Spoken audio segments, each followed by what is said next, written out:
ശാസ്ത്രജ്ഞർ ദൈവവിശ്വാസമില്ലാത്തവരും പരിശുദ്ധ ബൈബിളിനെ നിഷേധിക്കുന്നവരുമാണ് എന്നാണ് പൊതുവെയുള്ള ഒരു ധാരണ. എന്നാൽ നമുക്കെല്ലാം സുപരിചിതരായ ന്യൂട്ടണും പാസ്കലും പാസ്റ്ററും ഉൾപ്പെടെയുള്ള ലോകപ്രശസ്ത ശാസ്ത്രജ്ഞർ ക്രൈസ്തവ വിശ്വാസത്തെക്കുറിച്ചും തിരുലിഖിതങ്ങളെക്കുറിച്ചും പഠിപ്പിക്കുന്നത് എന്തെന്ന് പലർക്കും അറിഞ്ഞുകൂടാ. Calculus, laws of motion, laws of gravity തുടങ്ങി ഒട്ടനവധി കണ്ടുപിടുത്തങ്ങളിൽ ചരിത്രം കുറിച്ച ശാസ്ത്രജ്ഞനായിരുന്ന ഐസക് ന്യൂട്ടൺ ക്രൈസ്തവ വിശ്വാസത്തിലും അറിയപ്പെട്ടവനും ദാനിയേൽ വെളിപാട് പ്രവചനങ്ങൾ പഠിച്ചവനും ആയിരുന്നു.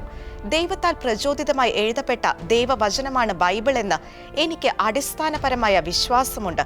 ഞാൻ അനുദിനം ബൈബിൾ പഠിക്കാറുണ്ട് എന്നാണ് ന്യൂട്ടൺ പറഞ്ഞിട്ടുള്ളത്. നിരീശ്വരവാദത്തെപ്പറ്റിയും ന്യൂട്ടൺ പറഞ്ഞു വെക്കുന്നു. നിരീശ്വരവാദം വളരെ അർത്ഥശൂന്യമാണ്.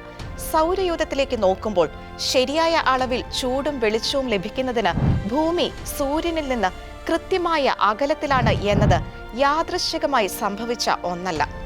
അതേസമയം വാക്സിനേഷൻ, മൈക്രോബിയൽ ഫെർമെന്റേഷൻ, പാസ്ചറൈസേഷൻ തുടങ്ങിയ ശാസ്ത്രീയ കണ്ടുപിടുത്തങ്ങളാൽ പേരുകേട്ട ലൂയിസ് പാസ്റ്റർ പറഞ്ഞിരിക്കുന്നത് ഇപ്രകാരമാണ്: പ്രകൃതിയെക്കുറിച്ച് കൂടുതൽ പഠിക്കുന്തോറും സൃഷ്ടാവിന്റെ പ്രവർത്തനങ്ങളിൽ ഞാൻ കൂടുതൽ അത്ഭുതപ്പെടുന്നു. ലബോറട്ടറിയിൽ ജോലി ചെയ്യുമ്പോഴെല്ലാം ഞാൻ പ്രാർത്ഥിക്കാറുണ്ട്.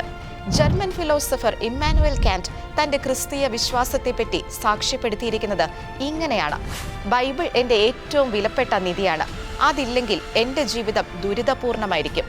ബൈബിളിലെ ഒരു വാക്യം ഞാൻ വായിച്ചിട്ടുള്ള മറ്റേത് പുസ്തകത്തെക്കാളും എന്നെ ആശ്വസിപ്പിക്കുന്നു.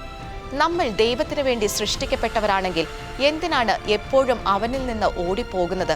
അങ്ങനെയല്ലെങ്കിൽ എന്തുകൊണ്ടാണ് നാം അവനിൽ മാത്രം സന്തോഷിക്കുന്നത് എന്ന ഫ്രഞ്ച് മാത്തമാറ്റീഷ്യനും ഫിസിഷ്യനുമായിരുന്ന ബ്ലെയ്സ് പാസ്കലിന്റെ വാക്കുകളും വിശ്വാസത്തിന് അദ്ദേഹം നൽകിയ പ്രാധാന്യത്തെ അടിവരയിടുന്നതാണ്.